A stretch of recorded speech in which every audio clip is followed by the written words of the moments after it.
SIR এর মাধ্যমে অনেকের নাম ডিলিট হয়েছে, শুধু মুসলিম নয়, অমুসলিম অনেক অমুসলিমদেরও নাম ডিলিট হয়েছে, বিশেষ করে মতুয়া এবং যারা আদিবাসী তাদেরও অনেকেরই নাম ডিলিট হয়ে গেছে।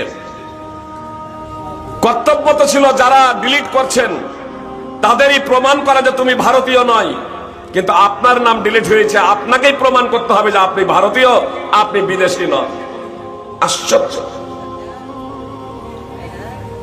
আপনাকে কেন্দ্র করে কিছুদিন আগে আপনারা দেখলেন কালিয়াচক, সুজাপুর, মোথাবাড়িতে একটা আন্দোলন হচ্ছিল।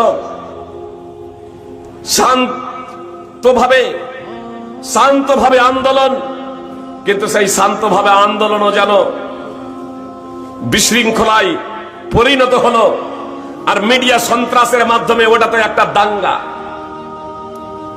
দাঙ্গায় পরিণত হয়েছে। অথচ আপনারা জানেন জমিপুরে এক শ্রেণীর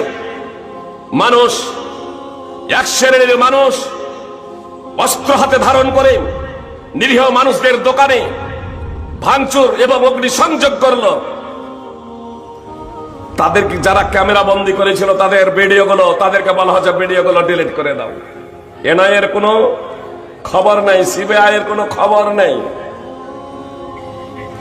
অবশ্য ভিডিও ডিলিট না করার কারণে কিছু মানুষকে অ্যারেস্ট করা হয়েছে, এতটুকু। এমন হয়তো হবে যারা প্রকাশ্যভাবে অগ্নিসংযোগ করলো, তারা যখন বের হবে তখন এক শ্রেণীর মানুষ তাদেরকে ফুল দিয়ে অভ্যর্থনা জানাবে। আপনারা ভাবে এটা দেশপ্রেমিক। আপনি আমি এমন একটা সময়ে বসবাস করছি, এমন একটা যুগে বসবাস করছি, আপনার অধিকারের জন্য কথা বলাটাও আপনার জন্য কাল হতে পারে। কলকাতা হাইকোর্টের আইনজীবী মুফাক্কিরুল ইসলাম সাহেব, আপনারা অবগত আছেন, এই মুফাক্কিরুল ইসলাম তিনি বরং আন্দোলন উঠার জন্য তিনি বলছেন যে তোমরা শান্তি শৃঙ্খলা বজায় রাখো, আইনকে তোমরা নিজেদের হাতে তুলে নিও না। তাকে পর্যন্ত আজকে 1 নম্বর উস্কানি দাতা বলে তাকে অ্যারেস্ট করা হয়েছে। ইনশাআল্লাহ আমাদের বিশ্বাস নির্দোষ তিনি প্রমাণিত হবেন আদালতে। এভাবে অনেকেই দিল্লির দাঙ্গাতেও আপনার কিছুদিন আগেই 9 জন নির্দোষ মুক্তি পেয়েছেন, যাদেরকে অ্যারেস্ট করা হয়েছিল প্রথমে মিডিয়া সন্ত্রাস।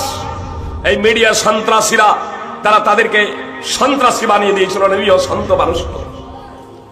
এহেন পরিস্থিতিতে আমাদের করণীয় কি, আপনাদের করণীয় কি, এ প্রসঙ্গে বলার জন্য এই কয়েকটি কথা আপনাদের সামনে পরিবেশন করলাম।